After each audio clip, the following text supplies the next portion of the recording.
Bakura, Bakura, Bakura. What year is this? 2004? Hello, Duelists! Russ Merrow here, and today we're looking at some new Bakura cards revealed for the upcoming Duelist pack Legend Duelist 5.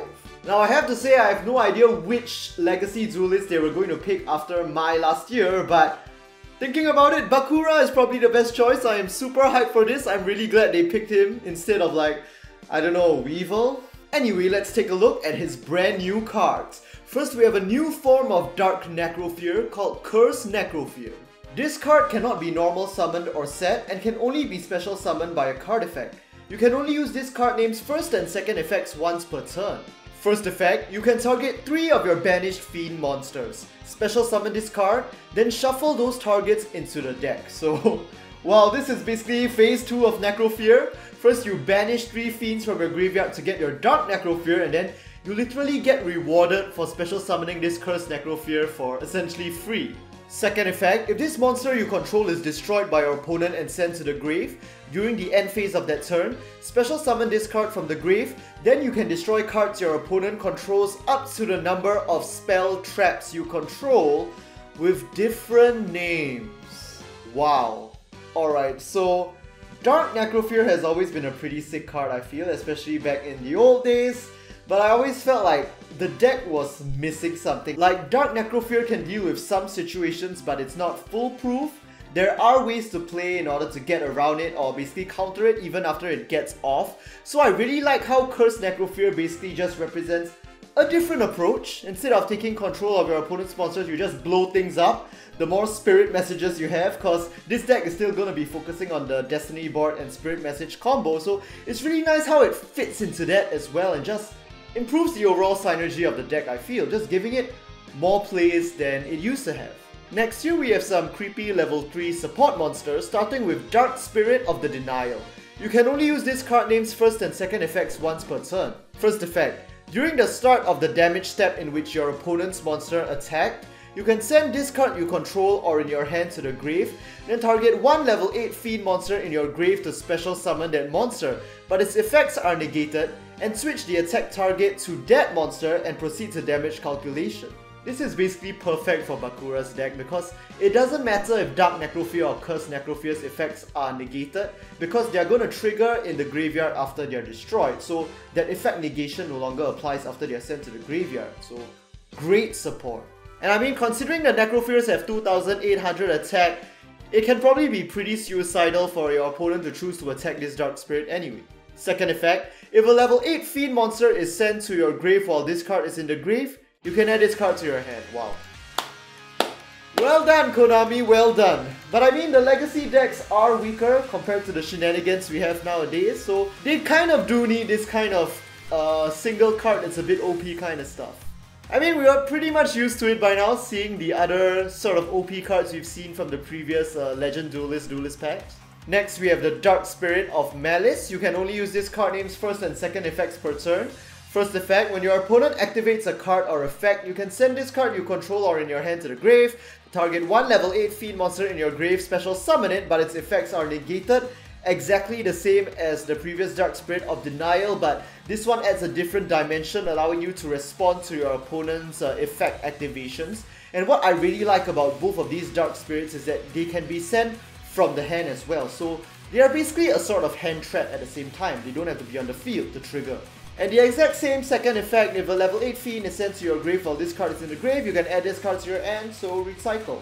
Next, we have a spell called Dark Occultism. You can only use this card name's first and second effects once per turn. First effect, discard one card, add one Destiny board or level 8 fiend monster from your deck or grave to your hand. I mean, just that alone is pretty great. Because I mean, you definitely want to search out your Curse and Dark Necrofears and keep them in your hand.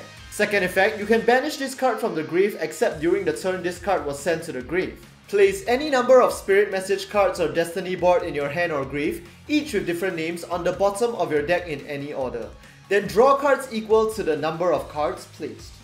So first of all, it's pretty cool because it helps you to recycle your spirit messages and Destiny board. You'll typically probably want to use this after you've tried to set up your Destiny board once And your opponent screws it up, so all of the cards get sent to the grave and you need to get them back in your deck again.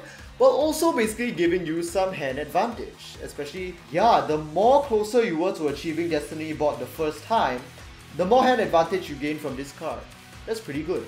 Next, we have a continuous trap called Death Sentence. You can only use one of this card name's effects per turn and only once that turn. First effect, target fiend monsters among your banished monsters or in your grave up to the number of spirit message cards or Destiny Board you control. Add them to your hand. So basically, while Dark Occultism, the spell, helps you to recoup your resources after your spirit message fails, Death Sentence is a card that basically rewards you for being on the way to completing your Destiny Board. Second effect, you can send this card in the spell and trap zone to the grave. Place one spirit message card from your hand, deck or grave to your spell and trap zone and treat it as being placed there by the effect of Destiny Board. That's pretty sick. I mean, if you really want to go super ham with the Destiny Board combo, you probably want to play 3 of these because they basically act like 3 extra copies of any spirit message that you might need at any time, and that's pretty sick overall. So what do I think of these new Bakura cards? I mean, pretty awesome. I mean, I'm really hyped. I really want to be able to try them out when they come out. Unfortunately, this booster is going to be a bit late for Legacy of the Duelist Link Evolution, so I probably won't be able to simulate them on the Switch. But still, they are super cool. I definitely want to collect them, especially the Curse Necrofear. That's definitely a card I want to pull when I open Legend Duelist 5. And I really hope I'll have the chance to try out this deck in the future, because I really want to see this whole new Destiny Board deck and the whole mechanic and dynamic with these brand new support cards. And I actually think this deck will be pretty good, because unless your opponent uses a deck or archetype that hard counters this deck's mechanics, I don't know, maybe playing Helios or using a card like Macrocosmos to ensure that your Destiny Board and Spirit Messages are basically banished and unretrievable, then whether your opponent can stop this deck really depends on whether they have any Spell Trap Destruction on hand. And if not, then it's basically a race between how fast you can complete the Destiny Board and how fast your opponent can obtain the resources necessary to break your Destiny Board. And we mustn't forget that with this new support, the accumulation of the Destiny Board cards can actually be accelerated, especially with Death Sentence. And even if it's ruined once, you can actually sort of mount a revival using the spell Dark Occultism. And even if your Destiny Board strategy ends up not working, you also can fall back on just using Curse Necrofear and Dark Necrofear as beaters, as well as in conjunction with their powerful second effects to basically just win the duel the normal way.